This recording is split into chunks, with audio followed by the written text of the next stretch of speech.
Congressman Saldico, Yan! ang insertion sa BICAM as proponent siya is 13,803,693,000. And we do not want to invite him as a resource person. Mr. Chair, sorry. Comsec, can you show Yeah. this para lang Yeah. sabihin hindi ako Mr. Chair, with nag-invento. due courtesy. Wait, I have the floor. Yeah, I have the floor. Yeah, but I have Mr. the floor. No, Mr. I Chair. I have the floor. I have said the 2025 budget is the most Corrupt. corrupt budget Oh! ever passed in the history of Congress. Sinabi ko yan. You know what? Nung araw sa time namin, pag may nag-mention sa previous budget, yung former chairman, tatayo kagad yan. Sa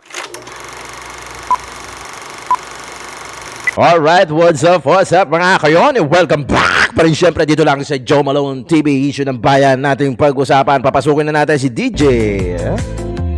Di kami natatakot sa katotohanan. Aha. Boses ng masaaming pinapakinggan. Joe Malone TV, issue ng bayan, ating pag-usapan. Tunay na balita, walang kinakampihan. Sumasalamin sa katotohanan lamang, para sa mamamayan. Totoo ang laban. O sige na, pasok na mga suke dito sa ating programa ng issue ng bayan. Ating pag-usapan lahat, pag-uusapan natin at hihimahiyamin dahil talagang ito dapat yung nararapat natin gawin. Sa solusyon, laging alerto, mapagmatsyag, truth ang hanap, di kami natitinag. Walang palusot, walang dayaan, tunay ang serbisyo, Diretsong usapan. Joe Malone TV, Forever issue to. ng bayan, ating pag-usapan. Huwag kayong matatakot mga kayon ha. Magsabi ng totoo dahil the truth will set you free. Sumasalamin sa katotohanan lamang, para sa mamamayan. Totoo ang laban, walang kulay, Wala dapat kulay, walang kampihan.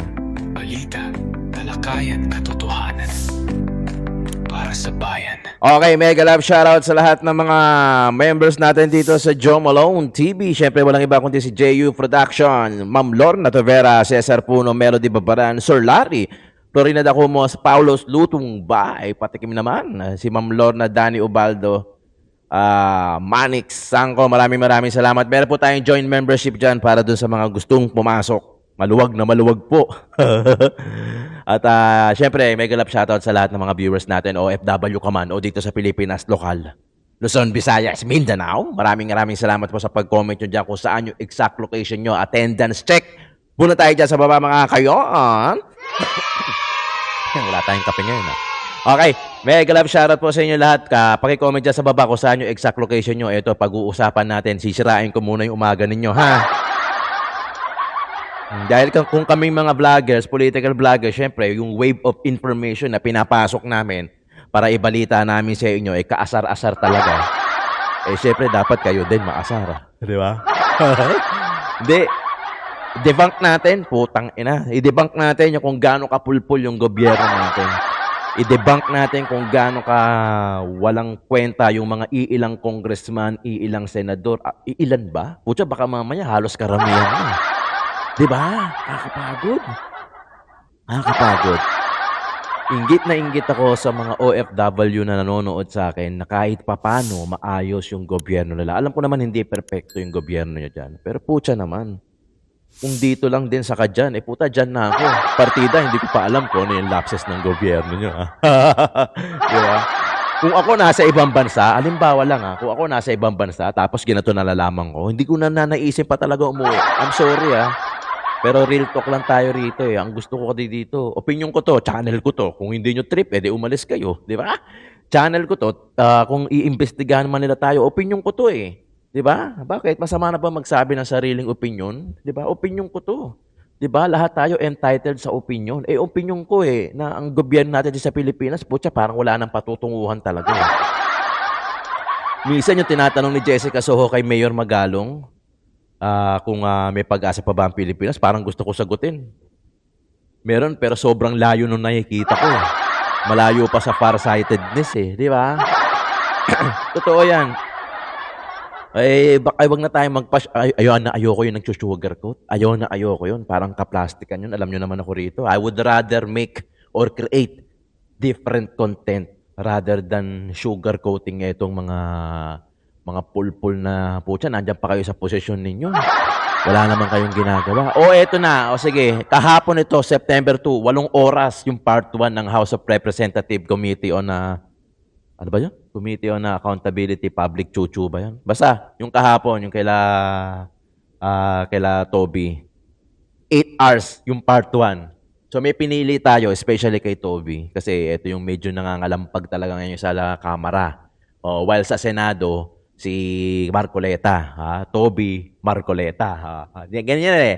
Sa Blue Ribbon, si Marcoleta, syempre, siya ang chairman. Dito naman, syempre lahat yan, merong ano matawag doon, speech. Yan, parang ganon. What is the pleasure? Parang ganon. Si Toby, talagang isa sa mga may yagballs. Sana lang hanggang dulo. Diba? Mahirap kasi yung nasimula lang eh. Hindi ko naman pinagdududahan si Toby. Hindi ko pinagdududahan. Pero sana ma-maintain, ma-sustain niya yung ganun level ng pag-expose niya. Yung talagang galit. Hindi. Kailangan natin i-expose yung mga ghost project. Kailangan natin i-expose yung mga congressman, yung mga iilang congressman, yung mga iilang mambabatas, yung mga iilan na may mga posisyon sa politiko. Nang sa ganun, malaman ng taong bayan nang hindi pa maiboto pa. Ang problema, may COMELEC tayo. Hindi ba? Alam niyo sa Senado, kung halimbawa nakapasok si Atty. Vic Rodriguez, pucha, ang saya nun. Na-imagine niyo na kung gaano kasaya yung ginagawa ni Marcoleta ngayon doon sa Senado. Mas masaya siguro kung kumpleto sila. Di ba? Hindi inalaw eh. No? Si Marcoleta lang yung talagang pinapasok nila. Hindi nila inalaw hindi nila inalaw yung yung mga ibang kakampi. Oy, sa mga nagtatanong ng cup natin, sa Facebook ko po binili Duterte. Hindi kalimutan ko na yung pangalan kasi ang dami kong sinearch. Basta sa Facebook, type nyo na lang Duterte Cup. I think 1,000 plus. Gagawa tayo ng ganito sa kabilang channel. Nga pala mga kayo, palambing naman. Meron akong 2 channel na backup dyan. Alam nyo naman, pagka mga Duterte vlogger, kailangan may backup ka. At yung backup mo, kailangan may backup. Actually, hindi siya backup, pero parang backup na din. When Tito Talks, pakisubscribe na lang mga kayo. Anything under the sun, pinag-uusapan natin, podcast, inspiration, motivation, lahat dyan. Para doon sa mga medyo nagsasawa na sa politics o yung naghahanap ng ibang way, doon tayo sa When Tito Talks.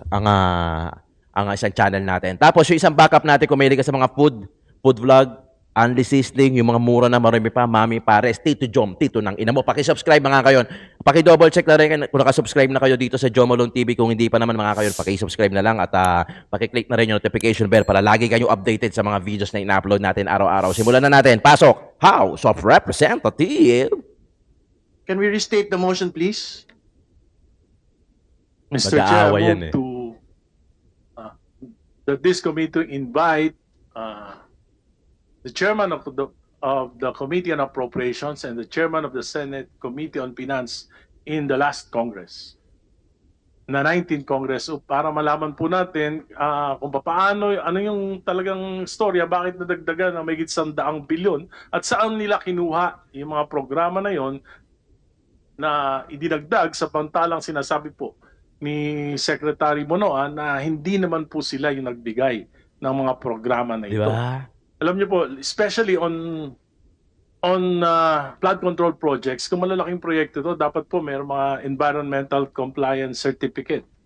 So, mahalaga na malaman natin saan galing ito. So, ang nakakaalam lang po yun dito, si Sila. former Senator po at si Congressman Saldico, sapagkat Yan! yung mismong pagpoproseso ng mga insertions na ito ay nanggaling sa kanilang mga tanggapan. And I'm sure, yung mga opisina nila, yung staff nila, sila nakakaalam.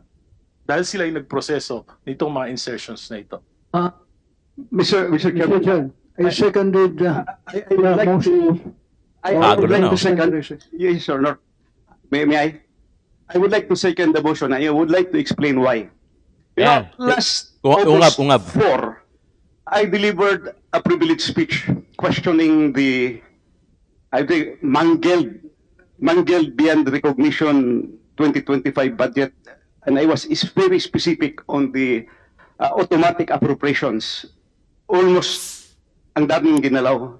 So hindi lang yung program appropriation, new general appropriations ang ginalaw pa yung program. In fact, towards my ending statement, I have said that 2025 budget is the most corrupt budget ever passed in the history of Congress. Sinabi ko yan. You know what? Nung araw sa time namin, pag may nag-mention sa previous budget, yung former chairman, tatayo kagad yan sa plenary. Magsasalita, question of privilege, individual and collective privilege, i-explain kung anong nangyari. Mr. Chairman, August 4 ako nagsabi, 2025 budget is the most corrupt budget. Hanggang ngayon, wala akong narinig na denial man lang sa previous chairman o sa previous members ng committee. Does this mean Totoo. na hindi nila kaya i-dispute yung sinabi ko na 2025 budget is the most corrupt budget ever passed in the history of Congress? So I second that motion, Mr. Chairman. Mr. Chairman, I am objecting on the motion. I am objecting on the motion. Mr. Chairman, You want to I would like to know the reason why, because I would like to find out if we're going to invite them here, are they resource speakers or they are members of the House of Representatives? Are we going to ask them questions? Are they going to answer it? We'd like to find out. Mr. Chairman. Mr. Chairman. Mr. Mr. Chairman, Chairman, move may I- for a few minutes suspension. Mr. Chairman, Chairman, Move to suspend, Chairman. Mr. there's Chairman. a pending motion by Session suspended. Congressman Arrece. Mr. Chairman, there's I second it. Yeah, mag-suspend. Hindi kaya eh. Hindi kaya, nagiinit eh. Yan. Kinapto na yan ha, Mr. mahaba Chairman. yan. Mr. Chair. Mr. Chairman. Mr. Chair. Mr. Chair. Mr. Chair. Mr. Chair. Congressman Erice at the floor, and I asked him to. Yeah, that but Mr. I be Chair, I allowed was to make a listed since manifestation. this committee assumed. We recognize her first. Yeah, and with due courtesy, boss, sandali lang. With due courtesy to the Honorable Chanco, very quickly, I just really need to go. I just really need to go for a personal matter. Mr. Chair, with due courtesy to all my colleagues, kanina lang ay tinanong ni Congressman Shell Jokno at ni Congressman Secretary Laila De Lima na hindi ba pangit na meron tayong komitiba and we might be investigating our colleagues? That's precisely the reason, Mr. Chair, why we are all here because of our oversight powers. Yes, tutumbukin yan by the third-party investigators, and if there are cases, let cases be filed against the personality. Pero ang punto ko lang, Mr. Chair, I am appealing to our members, wag po nating ilihis na patuloy ito na nangyayari. Nagbago na ang chairman ng Committee on Appropriations, nangyayari pa rin. And tila ako, nung pag-aral ko ng 2026 proposed NEP, merong mga napasok na flood control projects na hindi nang galing sa baba. Mr. Chair, with due courtesy to my colleagues, yes, tumbukin natin later ang Committee on Appropriations, but for now, we have the officers that resigned. I'm not sure if it is already accepted, officials of the Department of Public Works and Highways. We need to know paano ito nangyayari. And also, Mr. Chair, if I move forward, the intent of this committee is to exercise of oversight powers to put in and instill measures para hindi na maulit. Instead of focusing on a single situation, as reiterated, as conveyed by my very good friend, Congressman Ungab, baka pwedeng, we can invite them. We can invite a colleague who is not a member of the four committees. So the former chairman of the Committee on Appropriation is not a member of all the committees here. Eh, pwede Bakit naman ba yung ayaw imbitahin. nyo? Why do we have to put on motion? Let us not make the investigation personal. Let us all work together so that in the 2026 budget, while we are ongoing the deliberation, let us identify yung mga singit na flood control projects, yung mga cat's eye na nandiyan pa rin at hindi pa rin natatanggal. Let us do our job by putting a permanent seal to to all these anomalous things. With that, Mr. Chair, may I appeal to my colleagues? Yes, let's invite the personalities mentioned. Let's do away with motions and divisions of the House because we are losing focus. Balikan natin, ano bang iniimbestiga natin? Na mapunta ang pera ng taong bayan sa tamang proyekto. na mapuntahan ang investigasyon sa dapat na mga baguhin, that we have a new secretary, Nakagulo sila, that no? we will be helping him, maybe put everything in place, all the safety measures, at yung mga admin orders, executive orders na nandiyan dyan, tanggalin na natin while we are all here. So again, Mr. Chair, may I repeat my appeal. The focus of our investigation is to nip the bud, putulin ang ugat para hindi na ulit tumubo. And with that, Mr. Chair, let's move forward to the interpellators that have signified their intention to ask questions. And I believe the Honorable Erice, as I earlier talked to him, is amenable to inviting a colleague. Kung hindi dumating, then let's discuss that. But is that the solution? Because any member of Congress will change, any committee chairman will change. But if the root of the cause of all of this will not be nipped, paulit-ulit pa rin itong mangyayari. Mr. Chair. Thank you, Congressman Chanco, then Congresswoman De Leon. Yan! Yes, Si Mr. Chair. Chanco. Yun na nga ang problema, no? Nung unang ginawa to, I was against it. How can we investigate ourselves? That is the primary question. So kung ang isang congressman, sabi nyo kanina, kahit sino masagasaan, wala tayong sasantuhin, kahit congressman, kahit senador. Eh kung ang congressman hindi pa pwedeng maging resource person at hindi natin pwedeng pa-testify under oath, hindi ibig Bobo! sabihin sa Diba? sa usapang to, exempted ang congressman. Hmm. So, paano tayo mag-iimbestiga? Paano tayo tutuloy? Number one. Number two, Mr. Chair, Yan na. here's the USB. Sinasabi, paano nagkaroon ng insertion? Under the name of Congressman Saldico, Yan!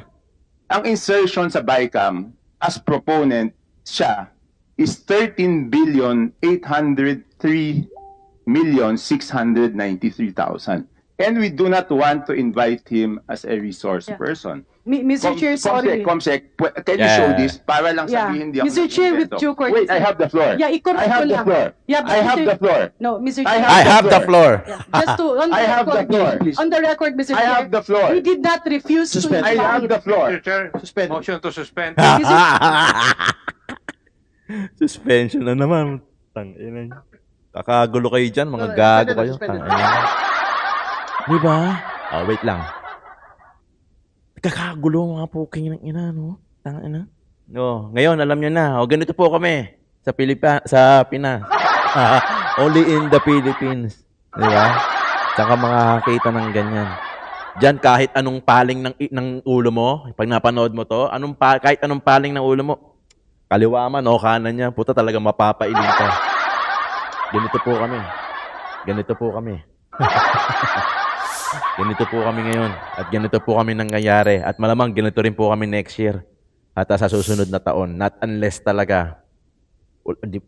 Wala namang mananagot. Di ba? Kayo maniniwala ba kayo? May mananagot dito? Well, sana. Sana meron. At dapat meron. Di ba? Pero kung imbestiga lang tayo, tapos gugulong kunyari, ang tagal gumulong, gumugulong na, hayaan na natin, pamatay nila eh. Nasa Supreme Court na, nasa ombudsman na, o nasa korte na, yan. Hayaan na natin gumulong. Ayan, pagka hinayaan mong gumulong yan, pucha, ang tagal niyan. Hanggang sa nakamubo na yung tao, nakalimutan na, parang gaalang yan, nakalimutan na, di ba? Wala nang nagpapaalala, wala nang nagre-remind. Tapos yung mga sangkot talaga directly, nakakalaya, nakakapasyal-pasyal pa. Pero yung lolo na kumuha ng mangga, kulong, di ba? Pero yung mga iilang congressman, mga iilang senador, mga iilang politiko na kumuha ng milyon, bilyon, ayun, ang laya pa ng buhay. Tuloy natin. Bad trip, no? Tuloy natin. Meeting resumed. Mr. Chair, We are returning to the previous motion. I think there are particular details on how we would want to dispose of the motion, I have the floor. particularly because the subject of the inquiry today are specific projects. And this is something we understand that budget implementation, budget preparation is within the context of implementation of infrastructure projects. But I think we would want to focus on the specific projects that had been inspected by the President today. The further that we delay discussions on the matter, I think the public will be more frustrated with Congress. No? So what is the pleasure of Congressman Enrique, Your Honor?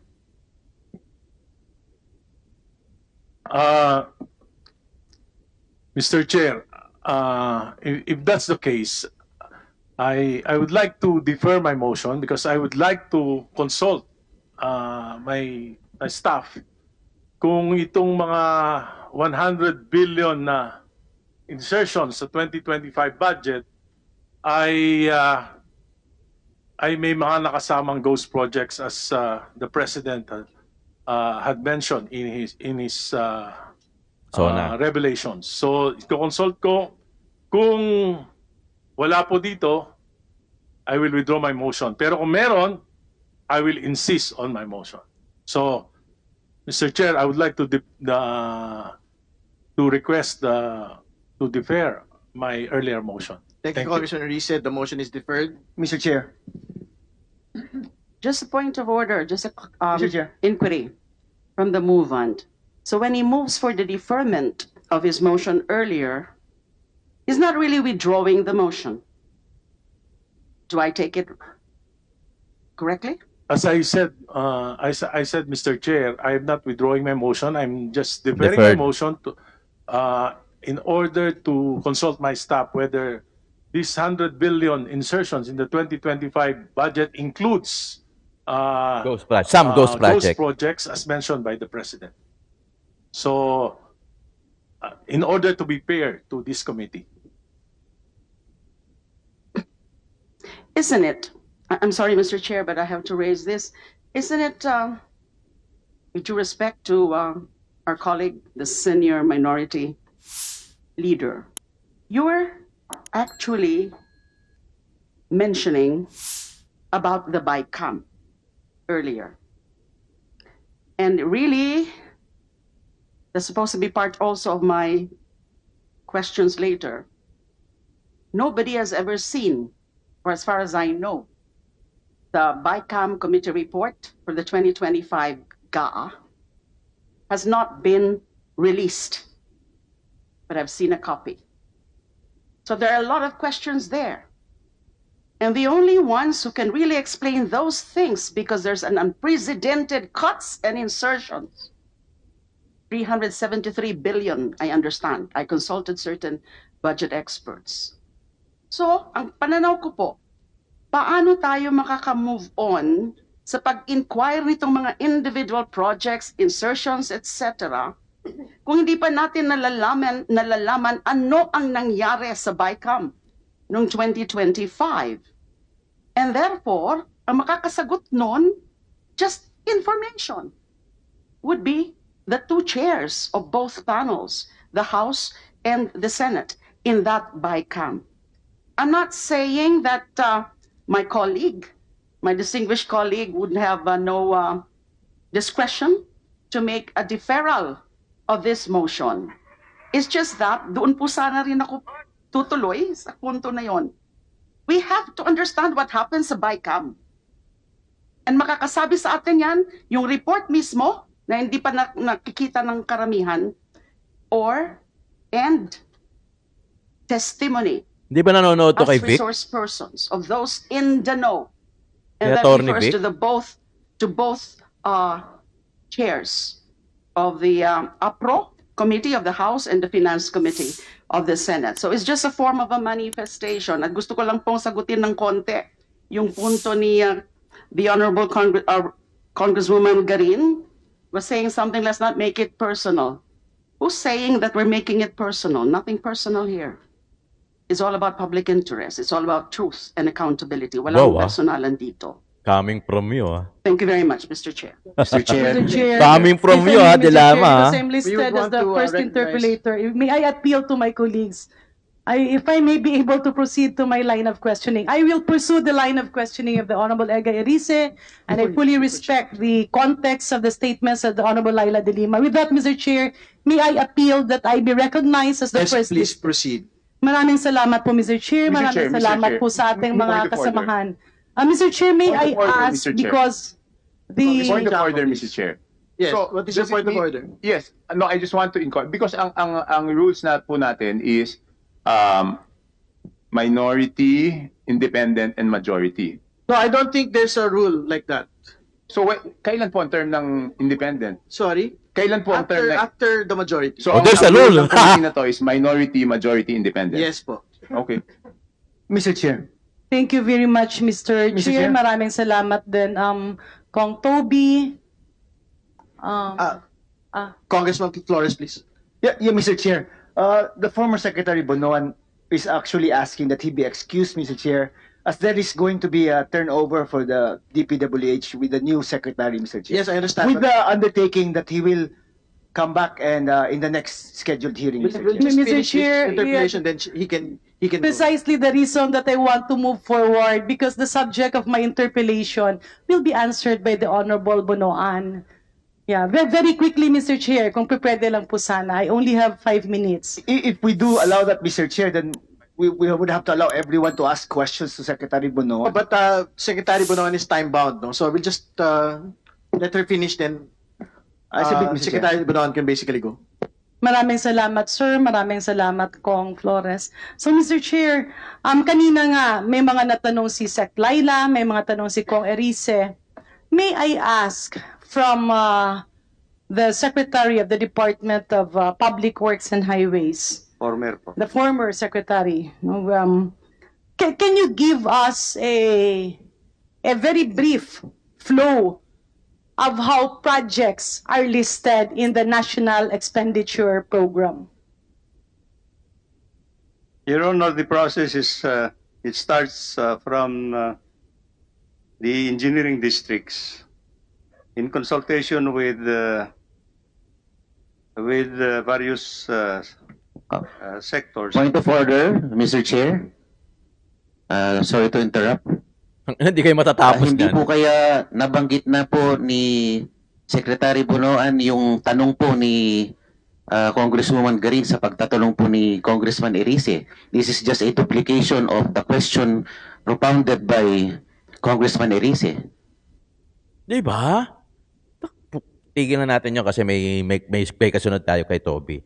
Ganun kagulo kami ngayon, di ba? Ganun kagulo, ganun ka, ultimo sila, I have the floor, I have the floor. Pero talagang makikita mo kung gaano kasakim yung iba. Kung gaano ka, yung iba naman kung gaano ka kagigil, i-expose din yung iba. Tapos yung iba naman hindi pa pwede i-invite. Pucha, paano mangyayari niyan? Di ba?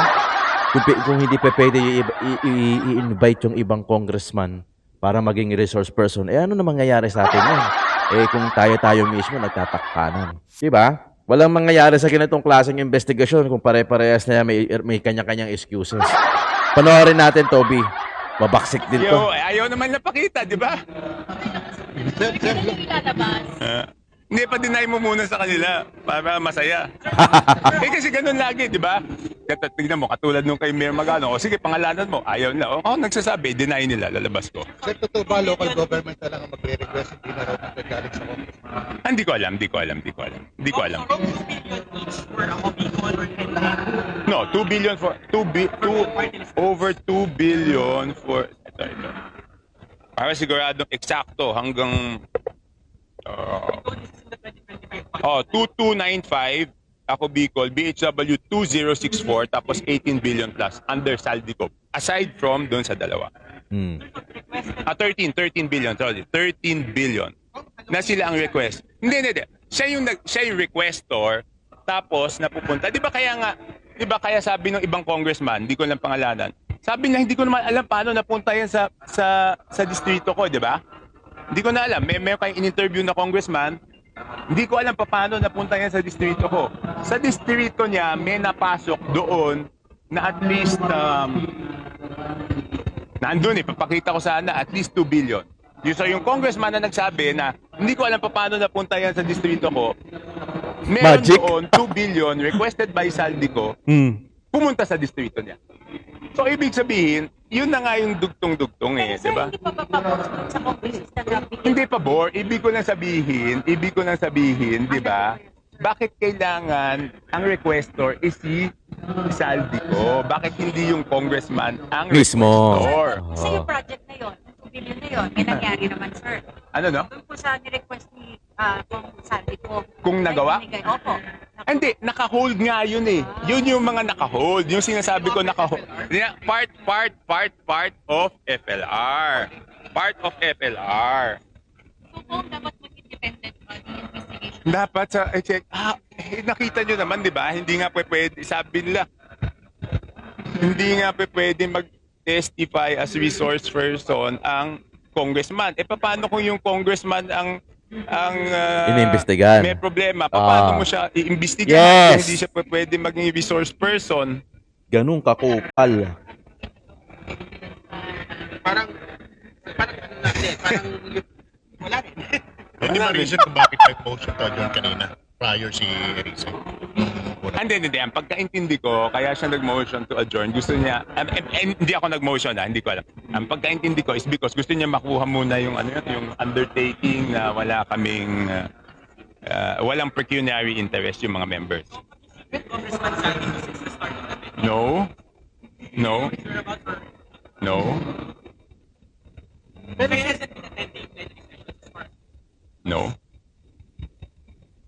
Sir, as a colleague, ano gusto sabihin mo kay Congressman Saldico? Diba, sinabi na ni Kong Ungab, diba? Pag sinabing pinakagorap yung budget mo at ikaw ang Committee on Appropriations, you will be the first to defend, diba? Yes. Sinabi na yun eh. Oh. Diba tapos yung kay Mayor Magalong, hinahamo nila na pangalanan, pumayag yung tao na pangalanan. Tapos ngayon, sige, titignan natin kung kailan imbitahin. Hindi ba dapat unahin yun? Di ba? Pero normally, ilalagay na ikaw ang requestor at yung project sa district mo. Normal na pag sa district mo ang proyekto, syempre ikaw ang requestor. Bakit ka naman magre-request ng proyekto na hindi para sa district mo? That's the question. Bakit yung sila lang naman yung okay, ganito lang ha. Okay, dapat ito on record to. Sila lang naman yung pinagbalang party list eh. Hindi naman lahat ng party list gano'n eh. Yung party list 62. Bakit yung dalawang yun? Napakaswerte. BHW. Lagpas 2 billion. Bakit? Yung iba hindi naman ganun. Pero yung iba, meron request na allocation na Mababa. May pinagbibigyan sila kasi may mga commitment sila, di ba? But very, very, very, very far from that 2 billion. Diba? Mahalata mo na eh, no? Mahalata mo, no? Bakit hindi nga naman maimbita yung mga... Bakit si Magalong? Imbitahan nyo si Magalong na magkaalaman na. Isa rin yan sa mahusay. Diba? Isa rin niya sa mahusay. Imbitahan nyo na magka-name dropping na sa ganun, malaman natin kung sino talaga yung korap. Puta, pagbigyan nyo na. Puta, bakit kailangan parang feeling namin mga nanonood o mga nakikiusyoso na gustong malaman yung katotohanan na parang meron kayong tinatakpan. Meron nga ba?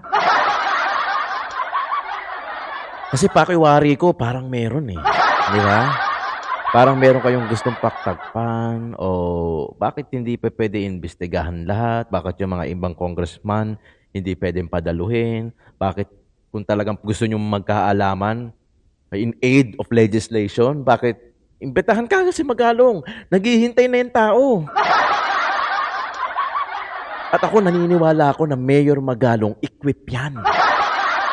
Hindi yan magdadadak-dak dyan nang walang alam yan. Siyempre equip yan. Dokumentado yan. Ang tanga naman yan ni Mayor Magalong kung magdadagtak na siya tapos wala siya ipapakita. Hindi mo gagawin yun. Iginisa mo yung sarili mo sa sarili mong mantika din. Mayor Magalong equip yan, dokumentado yan. I'm sure may hawak ako niyang mga ebidensya at handang-handa yan mag-name dropping. Iilan lang yung ganyan eh. Sana wag mawala to sa Pilipinas. Yung matatapang na nagsasabi ng totoo, nag-e-expose, nagde-debunk ng katotohanan. Yung iba kasi, magsasabi nga na ng katotohanan, natatakot ka pa. Magsasabi na lang yung katotohanan, yung iba naman, tinatakot ka pa. Diba? Sabihin mo yung katotohanan dahil wala naman mali sa katotohanan, katotohanan na nga eh. 'Di ba? Hindi ka naman mag-e-exage, hindi ka naman yung katotohanan lang ang sabihin mo, nothing but the truth. So help me God. 'Di ba? Yun lang sasabihin mo. Iilan lang sa atin yung mga ganyan. Sa mga political vlogger, yung mga nag-e-expose ng katotohanan. Katotohanan lang. Kasi yun lang naman gustong malaman ng taong bayan. Nasa ganun, sa 2028, mapaghandaan namin na yung mga putang inan to, mga hindi ko naboboto to. Oh. Kaya ang problema, may COMELEC. Di ba? Kaya sana mabago lahat sa 2028. Tapos yung termino ng presidente, kung mahusay, sana maggawa ng batas ng gano'n. Kung mahusay, reappoint. Di ba? Kung mahusay na presidente at pumayag, malaking mayroong kategory na pag pumasok ka sa ganitong rating, o pwede ka tumakbo ulit bilang presidente. Di ba? Kasi kung tutuusin, sa sobrang dumi, sa sobrang dirty ng politics natin dito sa Pilipinas, kahit sinong presidente, kukulangin sa 6 na taon na termino para linisin. Lahat yan. Maraming magagawa sa 6 na taon, pero hindi yun sasapat. Kasi unang-una, babaguhin mo yung norm eh. Babaguhin mo yung mga nakasanayan, yung mga lumang sistema. Madali lang mag-reappoint ng mga tao, ng mga department heads, yung mga secretary. Madali lang yan. O ikaw, palitas ka na dyan. Ito na kabinete ko, pasok na, pak. Eh yung pag-normalize nung ganong klaseng batas na bagong approach, matagal yun bago ma-adapt sa tao, sa baba, sa atin. Di ba? Na putang ina, yung simple nga huwag magkalat eh. Hanggang ngayon, hindi ma-adapt eh. Di ba? O ilang, ano lang yun. Kumbaga, per city. Kunyari, sa Marikina, bawal magkalat. O sa Maynila, bawal magkalat, pero nagkakalat pa rin yung tao. Kumbaga, yung disciplinary, yun ang it will take time na para bang forever na yung kailangan nila. Ganun eh. Kukulangan yung 6 na taon. Pero siyempre, meron ka na makikitang pagbabago. Why not? 6 na taon din naman yun. Maraming pagbabago. Pero para ibaba doon sa pinakababa, i-normalize yung ganung approach, yung ganung klase ng sistema na gustong ilapag ng presidente, kung sino man magiging presidente, eh matagal yun. Alam naman natin lahat yan. Diba?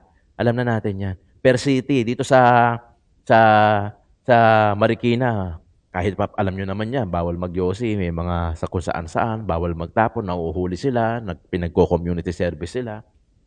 Sa Maynila, buti na lang, nandiyan dyan si Mayor Isko. Kung wala si Mayor Isko dyan, malamang dugyot yan. O kahit pa paano, sa Maynila, mararamdaman mo yung gobyerno. Kasi nandiyan na si Isko. Depende sa leader eh. Yun nga lang, iilan lang yun.